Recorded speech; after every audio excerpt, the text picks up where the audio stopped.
Hi everyone, Carissa here from Crystal Shack Aquatics. Today we're going to be doing a few updates, and this fluffy dude here is my favourite fluffy in the world, Digger.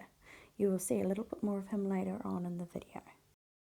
Right, so what have I been doing quickly this week? Working on a little, if you can see that, a little racking system for my cultures and my mealworms. So I've just been making them out of pallet boards because I like spending money, but I don't like spending money. Depends what on. If I can do it for cheap, I will. So these can like slide along. I know the lighting's terrible. I can maximize on space, so like I can fit another section like this in here, and then just leave the space for sliding along to get them out. Instead of just having one in the middle there and space on either side, I can get more in there that way. All the cultures are going good, I guess. No problems with them. I got more mealworms, so there's hundreds of the critters in here. I've done a bit of a move around down here on this shelf, so I've now got, I hate how I get there, my leopard fish in there. I wish it would focus properly. Well, it, yeah, kind of. All the plants get in the way, so it's just like, oh, there we go.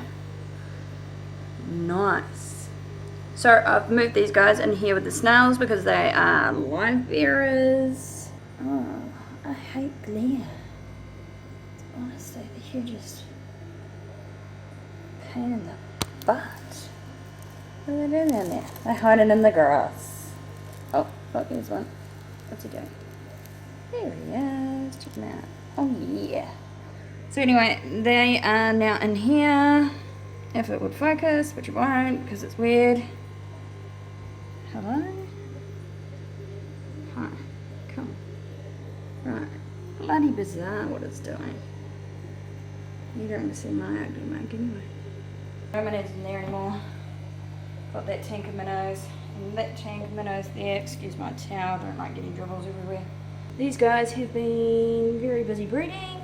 So that's excellent. I pulled about, I don't know, 6 babies out of there in the last day. So that's cool.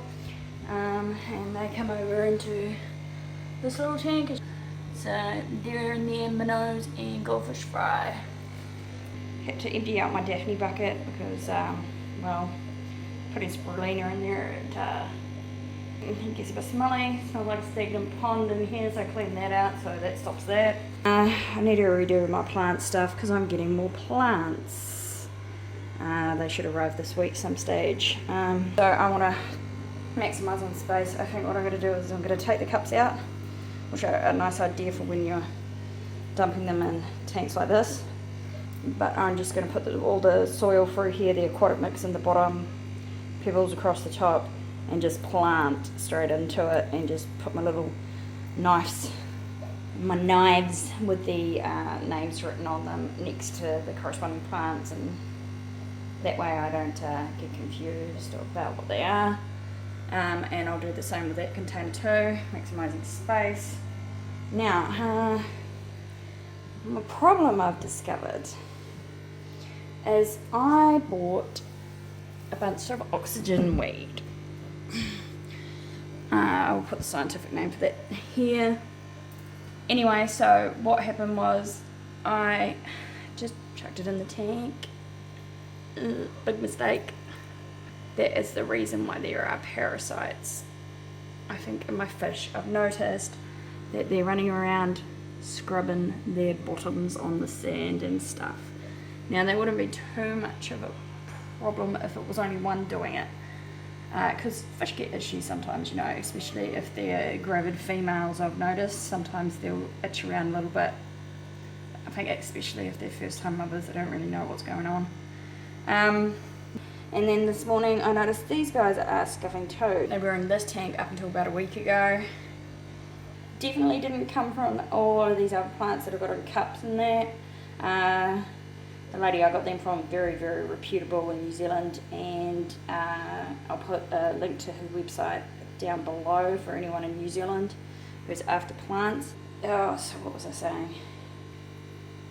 It was only after the oxygen weed arrived and I just dumped them in. I mean, all of these plants were quarantined as such in other tanks, and they've been in here for a good couple of weeks. So the problem with that is that in New Zealand we don't have erythromycin, medications that everyone in America can just go and get. We can't do that here. If we want medication for our fish, we have to either try and make things work with the medications that we are allowed to buy off the shelf,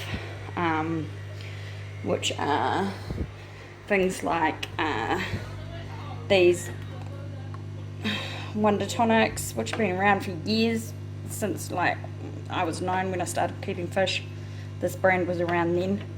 And then the only other things you can get is the API Melafix and Pimafix, I think it's called. So those are the only treatments we can get without seeing a veterinarian.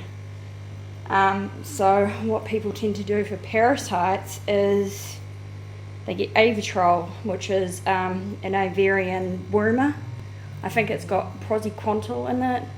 If I'm saying it right, forgive me if I'm not, I'm pretty useless with words. And levomyosol or something like that in them. So I know people do use them for parasites. I've never had parasites that I'm aware of. So this is going to be a learning curve for me. These guys here are getting fatter and fatter. I think it was 6 white worms in there last night. No, 5. There's 5 of them in there. So I put 5 worms in, 5 worms gone. This morning, just had a big feed of brine shrimp. Interestingly, this big dude here is the darkest of the lot, and I mean, like, that's my fingernail. You can see how small these guys are. He's like probably 2.5 centimeters. So when would they hatched on the 9th of November. So I don't know how old they are now, but I'm gonna have to start setting up a paludarium for them as such, but not much water because otherwise they drown. So